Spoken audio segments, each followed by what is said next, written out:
Welcome to Rajapalayam recipes. இன்றைக்கி Sunday ஸ்பெஷலில் நம்ம என்ன பண்ணுறோன்னா, இந்த சிப்பி காளான் வச்சு ஒரு காளான் பள்ளிப்பாளையம்னு சொல்லுவீங்கள்ல, அதுதான். ஆனால் இது ராஜபாளையத்திலும் ரொம்ப ஃபேமஸ்.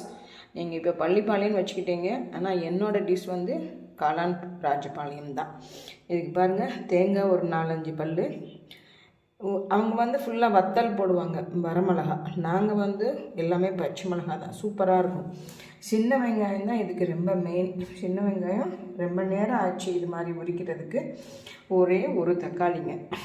இதை வச்சு தான் இன்றைக்கி நம்ம ஒரு அட்டகாசமான ஒரு காளான் பண்ண போகிறோம். பார்த்துக்கலாம். இப்போ பாருங்கள், அடி கனமான பாத்திரத்தை வச்சுக்கோங்க. அதில் நல்லா நிறைய கடல் எண்ணெய் ஊற்றுங்க. கடுகு போட்டுட்டு அது பொரிஞ்சதுக்கப்புறம் இந்த மாதிரி எல்லா வெங்காயமும் போட்டுடலாம்.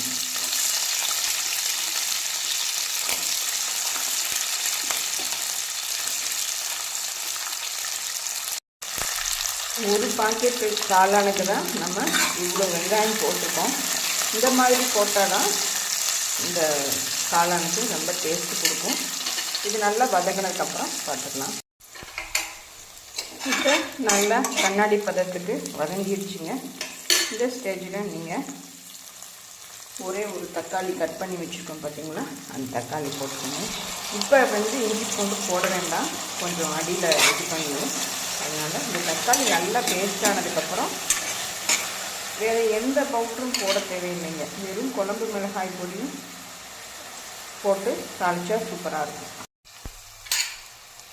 இப்போ தக்காளி நல்லா ஃப்ரை ஆகி எண்ணெய் வெளியே வருது பாருங்கள். இந்த ஸ்டேஜில் ஒரு ஸ்பூன் மிளகாய் பொடி போட்டுக்கோங்க. கொஞ்சம் எக்ஸ்ட்ரா போட்டாலும் நல்லா தான் இருக்கும்.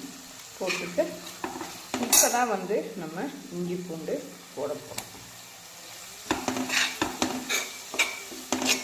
வதக்கிட்டு பார்த்துடலாம். இப்போ பாருங்கள், எல்லாமே போட்டாச்சுங்க. இந்த தேங்காய் போட்டாச்சு, காளான் எல்லாமே போட்டாச்சுங்க. இது எல்லாம் போட்டு ரெடி ஆனதுக்கப்புறம் பார்த்துடலாம். எல்லாமே ரெடி ஆயிடுச்சுங்க. இந்த காளான் பள்ளிப்பாளையம் சொல்கிறாங்கல்ல, அது காளான் ராஜபாளையம் ரொம்ப சூப்பராக வந்திருக்குது.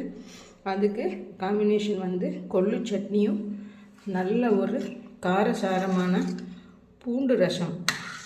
பூண்டு நிறைய தட்டி போட்டுங்க. இந்த மாதிரி ரசம் பண்ணி பாருங்கள். இந்த மழை காலத்துக்கு ரொம்ப ஜோராக இருக்கும். இது மாதிரி நீங்களும் ட்ரை பண்ணி பார்த்துட்டு எனக்கு கமெண்ட் பண்ணுங்கள். தேங்க்யூ.